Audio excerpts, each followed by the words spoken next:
And when you're a star, they let you do it. You can do anything. Whatever you want. Grab them by the Gotta back. keep them there. Right. You need locks on the doors. Coordinated by Gabby, also known as Carly on OnlyFans. I would rather be single and alone and happy and with an empty house than with a house that looks beautiful on the outside, has this perfect image, but I'm not happy because this is my life. I know this may be controversial, but we about to get into it. Let's talk about why the men you love hate women. PTSD.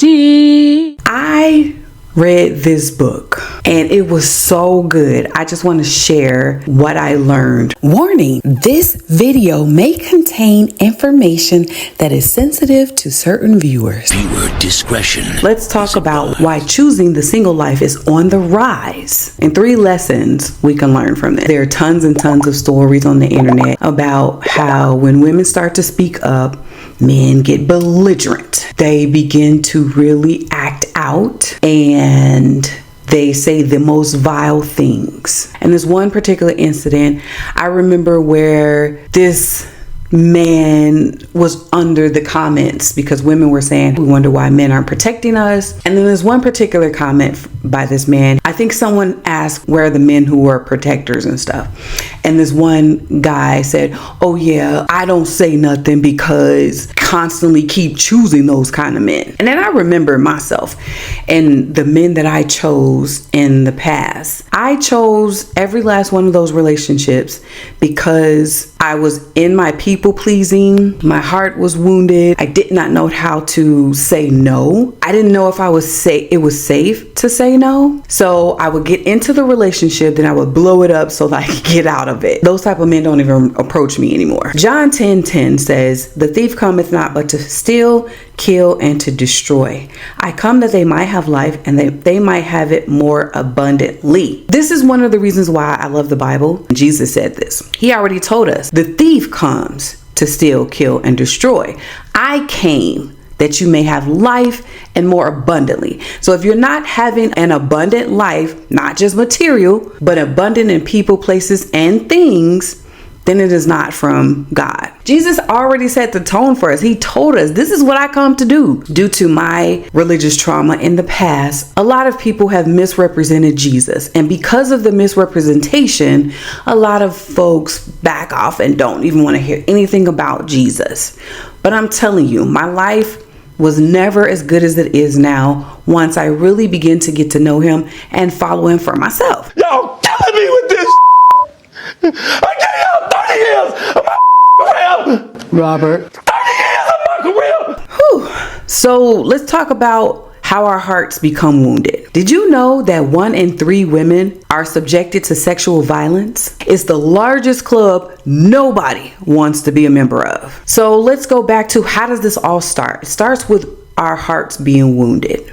And if you think about it, when was your heart first wounded? Drop a comment below and share the first time you've experienced heartbreak. For me, my heart broke when I realized that my mother was addicted to substances and that me and my siblings were in foster care. And then when you share as a woman, what I realize is that when I share my stories, it's the daddy issues becomes the label now, because society has a way of labeling its victims, especially when they're women, Black women to be more specific. So now this pain shapes our emotional availability. We've experienced this pain and it's so deep and it cuts and it wounds us so much. Now we feel like we have to armor up and cover our hearts and say, well, if this happened to me by somebody that I know, oh my God, the world must be a horrible place.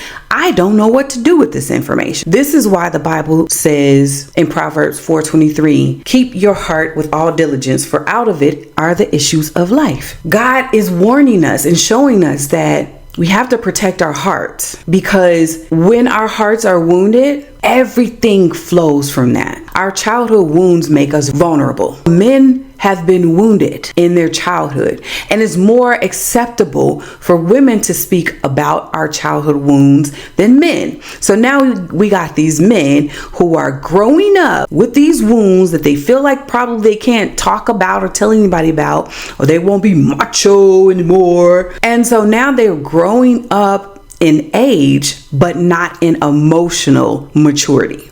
So now we have grown boys who are still wounded, and every woman they see are now bearing the brunt of those wounds. And it's not true too. You're a political operative also.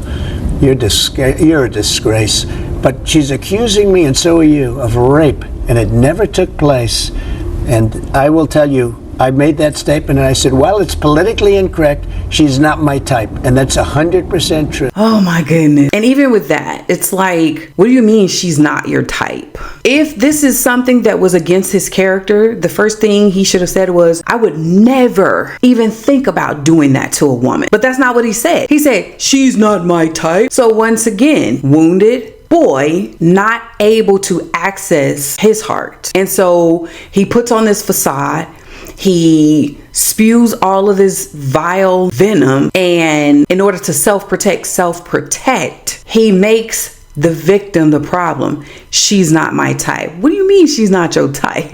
Now you're making her wrong. This is how, as women, we are battling with this issue of being too much and not enough at the same time. Ephesians 6:12 tells us that we wrestle not against flesh and blood, but against principalities, powers, rulers of the darkness of this world. The issue is, we're not fighting each other, but the enemy is caught influencing those who are wounded to fight physical people. So now every time the enemy sees women, he wants to inflict this harm on women. The enemy's goal is to cripple our emotional vulnerability, because the only way that we can come together, work together, love each other, do all the things that God really designed us to do with each other, is we have to have a soft heart.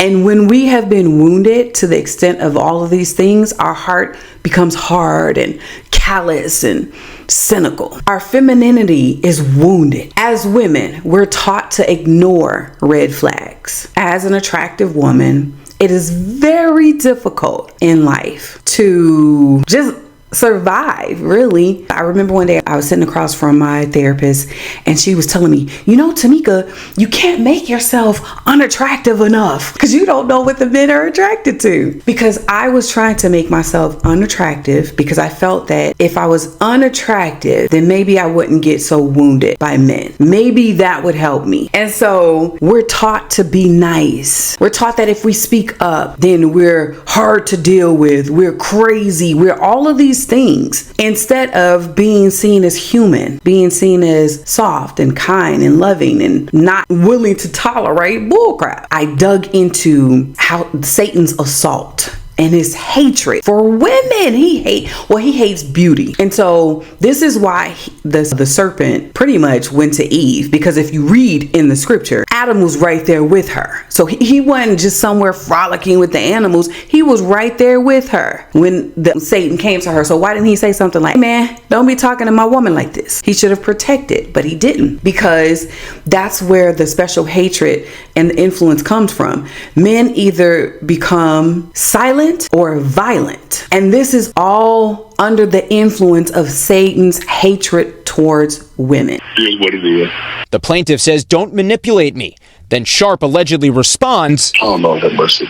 If you say that one more time, I'm going to choke the out of you when I see you. So anytime I see a man who is causing harm towards women, I understand that that man is being influenced by Satan, because Satan hates women. He was kicked out of heaven. He was beautiful. And so now every time he sees beauty, women, he is reminded that he's no longer in the place he used to be. We have become his enemy. Like Genesis 3:15, I will put enmity between you and the woman, and between your offspring and hers, and he will crush her head and you will strike his heel.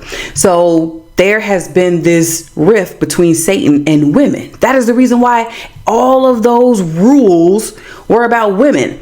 How can you tell a woman if she's on her monthly, she's unclean, she can't touch someone? Assault against women. All of these rules were to oppress women. So I shared the incidents of these powerful men for this reason, to shed light on what's really going on. Not to say that they're not to be held accountable and responsible for their actions. Also to share that I get it, I've been there, and Psalms 147:3 says, He heals the broken heart and binds up their wounds. I am a true testament of God doing just that for me. Now, here are the 3 lessons that we can all learn from this if we pay attention. So just like Satan could convince Eve to focus on lack and to bypass all of the abundance to focus on lack, what do you think he's doing to us? These men all share one thing in common.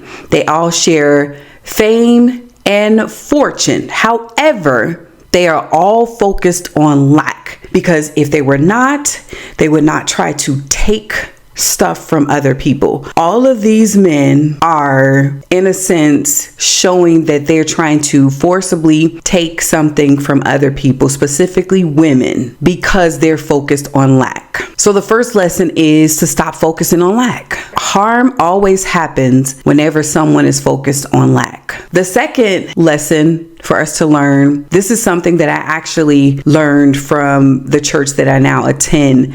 My pastor, Dr. Darius Daniels at Change Church. I'm super grateful for him, because before I met Dr. Daniels, I had never been in a room with a safe man before. My pastor, Dr. Daniels, has programs, and one in particular called Made Men, where he specifically develops safe men. So the second lesson is to surround yourself with safe men. Why? Because safe men protects everyone, not just one person. They protect everyone. Safe men protect, not possess. The final one is most important, and that is to become a safe person, because you attract who you are. And if you want help with the last part of becoming a safe person, I have something specific for you. Grab my free download of the Safe Person Checklist. The link will be in the description. I hope you enjoyed this video. Be sure to like, share, and subscribe. Drop a comment below. Let me know what you think about it.